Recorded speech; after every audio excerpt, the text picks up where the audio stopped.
Well, hey there, and welcome to New Hope Community Church membership class. So we're going to do this in a number of installments, and then at the end of that installments, if we're still in lockdown, we're going to get together and have a discussion about this.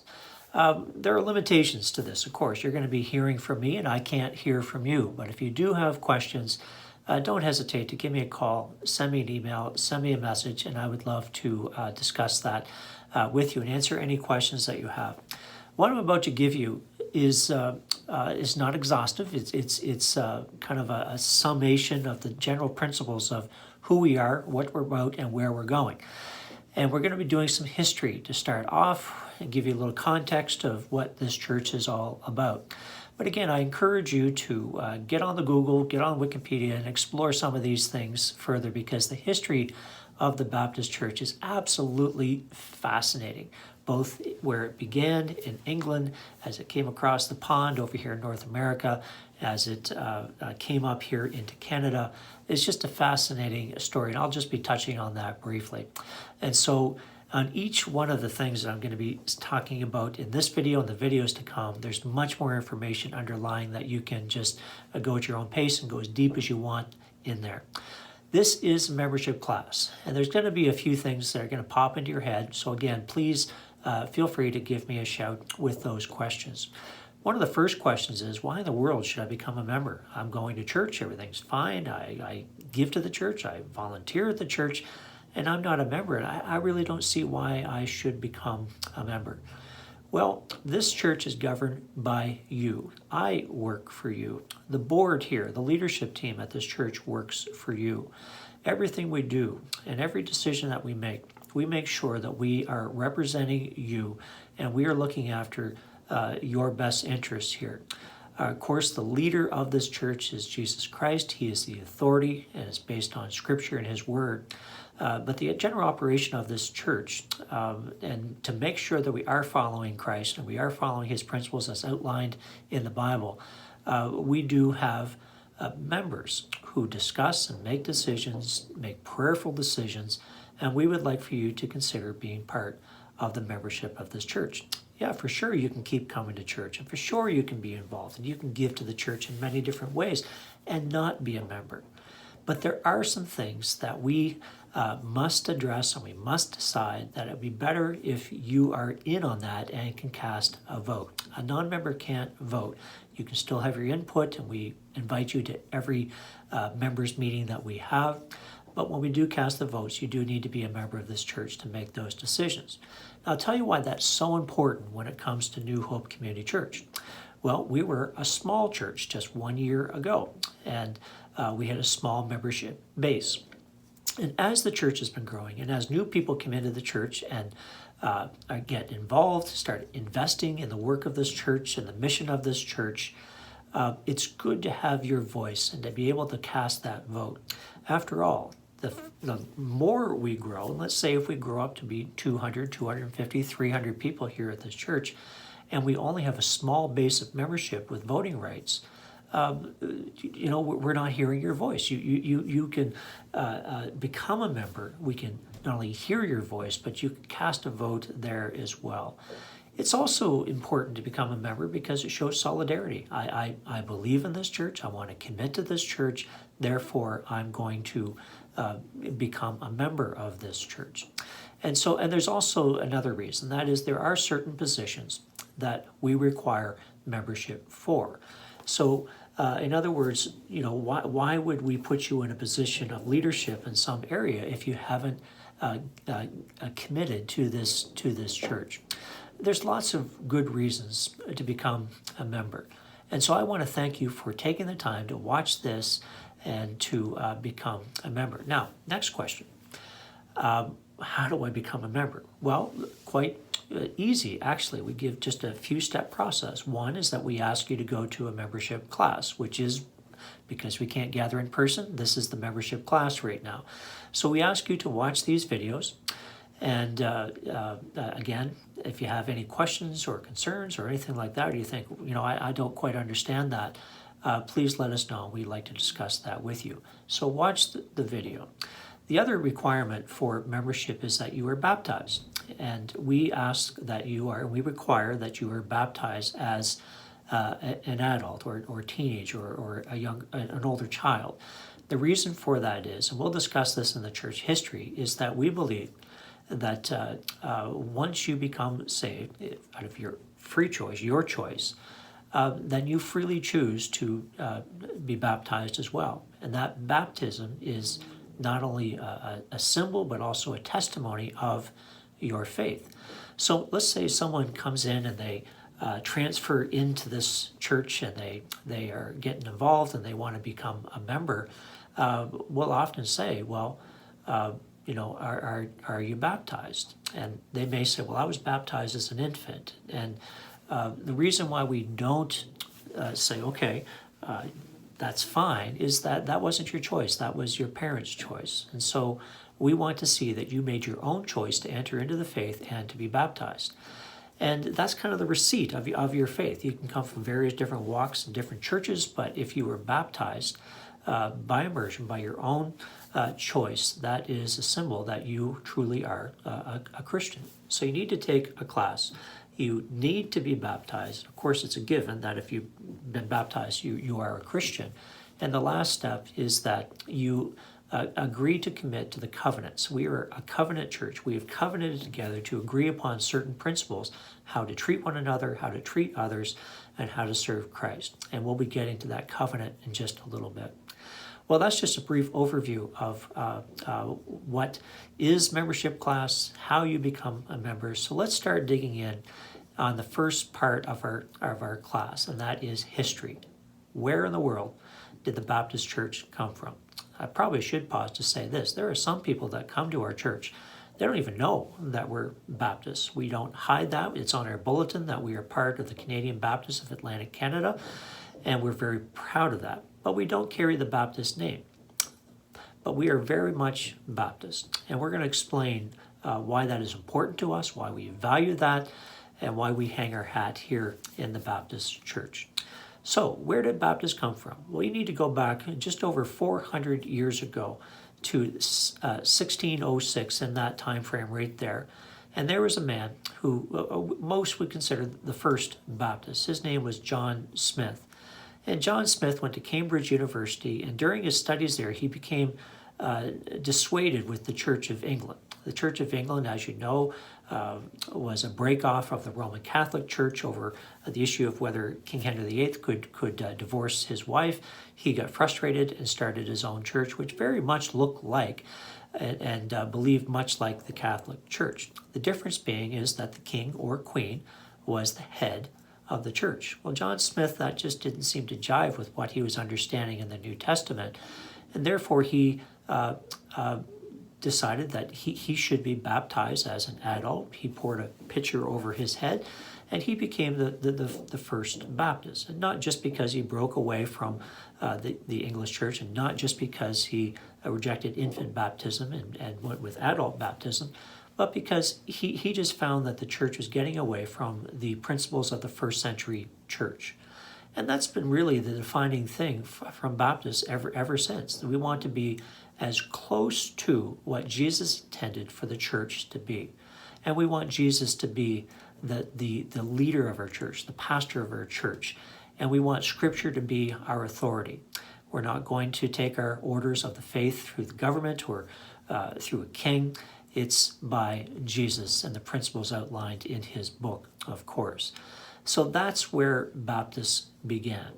And Baptists have twisted and winded it throughout history. We've had different factions in the Baptist church, but you're going to see in just a few moments that we have some distinctives. And we're going to take a look at those things that make our brand of Baptist distinctive as we take a look at those. Now, again, that is a quick, very superficial understanding of Baptist history, and there is a ton of resources online where you can go just a little bit deeper. And again, if you want to give me a call or give me a message, I'd like to go a little bit deeper because I am a history nut and would love to talk to you more about that. All right, so we are Baptists. We're also Canadian Baptists. So let's try to understand what goes into being a Canadian Baptist? Well, you know your Canadian history, and that is before 1867, we weren't Canadians. We were part of the British. We were British North America, so we were British subjects, and many of us here were Anglicans. Of course, there were Catholics and Baptists here too. But many people came to America, and with the understanding that there be greater religious freedom, and of course that was the case. And so many of my roots were Baptists, and they landed in what is now United States, but it was part of British North America back in the 1660s. And we practiced our faith, our Baptist faith, without any restrictions or we're just free to believe and to practice our faith as we saw fit. The Canadian Baptist really starts along the Atlantic coast in the 1760s, and it took about 100 years more to reach the West Coast.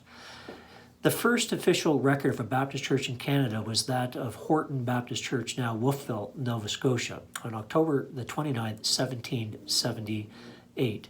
The church was established with the assistance of the New Light evangelist Henry Aline, and many of Aline's followers after his death would convert and strengthen the Baptist presence in the Atlantic region.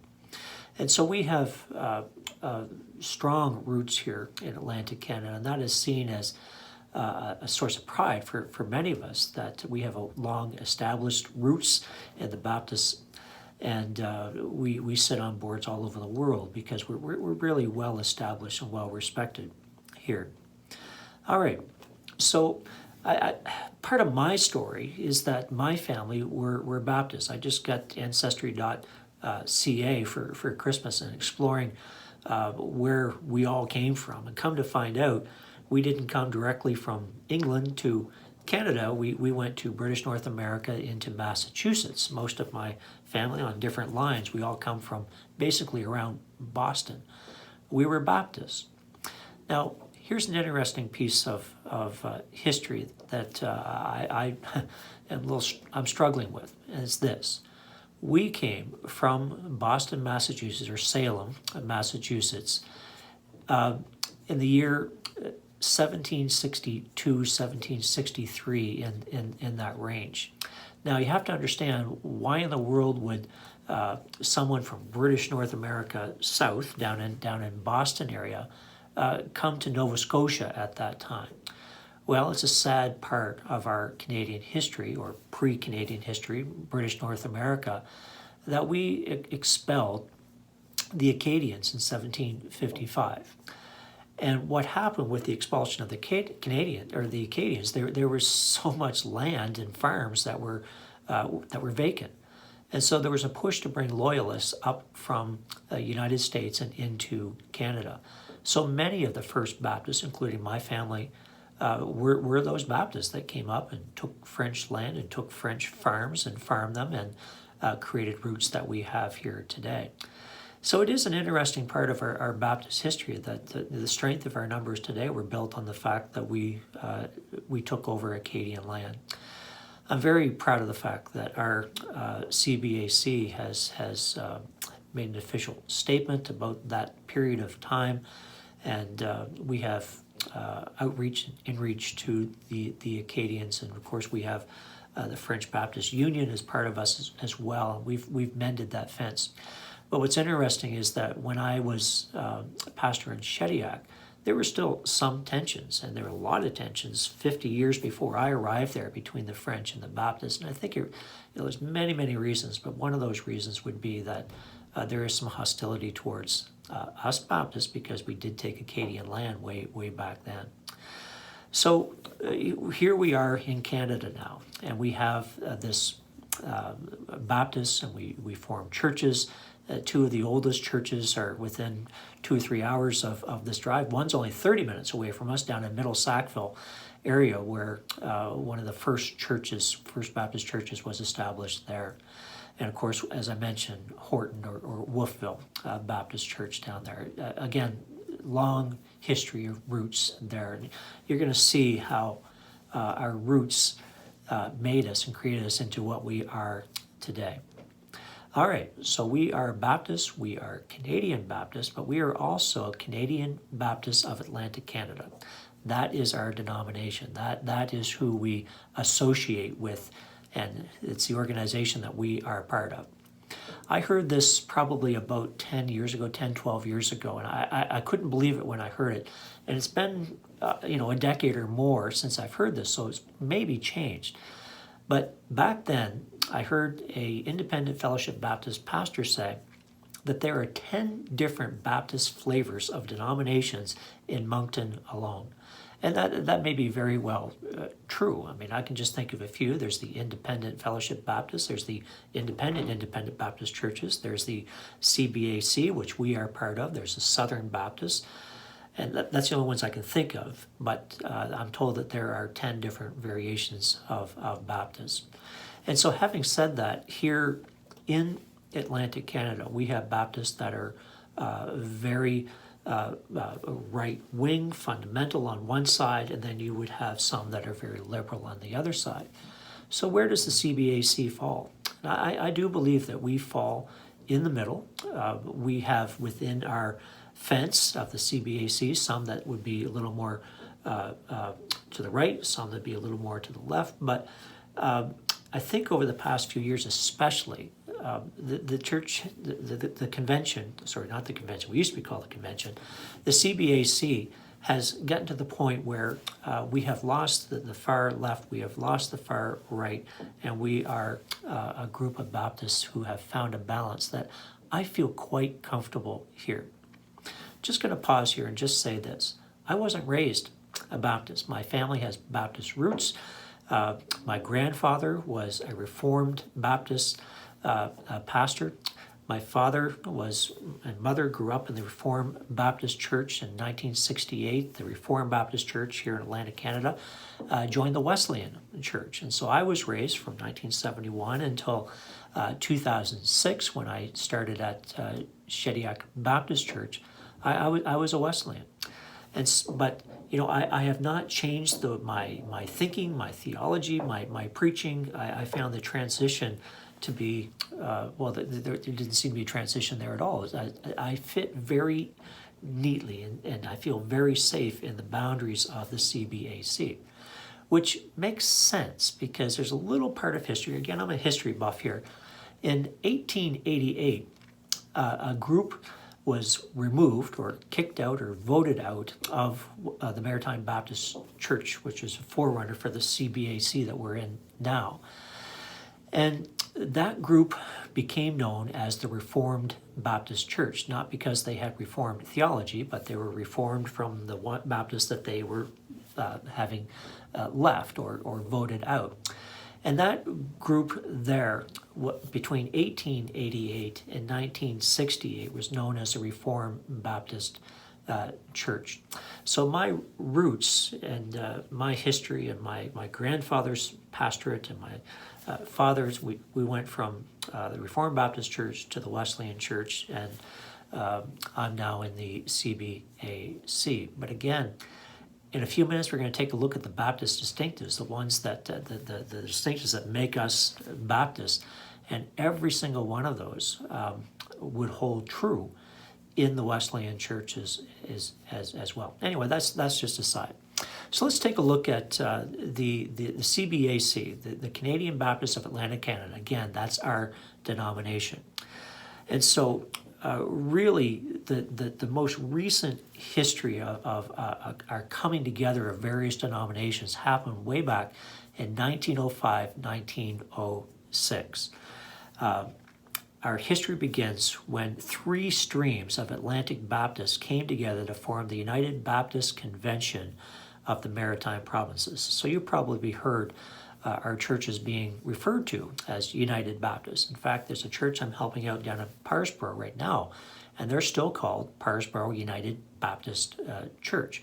And that has its roots way back in 1905, 1906 in the United Baptist Convention of Atlantic Provinces, which became the Baptist Convention of Atlantic Provinces, and now the Canadian Baptists of Atlantic Canada. And the reason we're called Canadian Baptists of Atlantic Canada is it just created a uniformity with us and the Canadian Baptists of Quebec, the Canadian Baptists of Ontario, and so forth going west. The Canadian Baptists of Atlantic Canada comprise of just what you would think, Atlantic provinces. That is here in New Brunswick, Nova Scotia, PEI, and Newfoundland.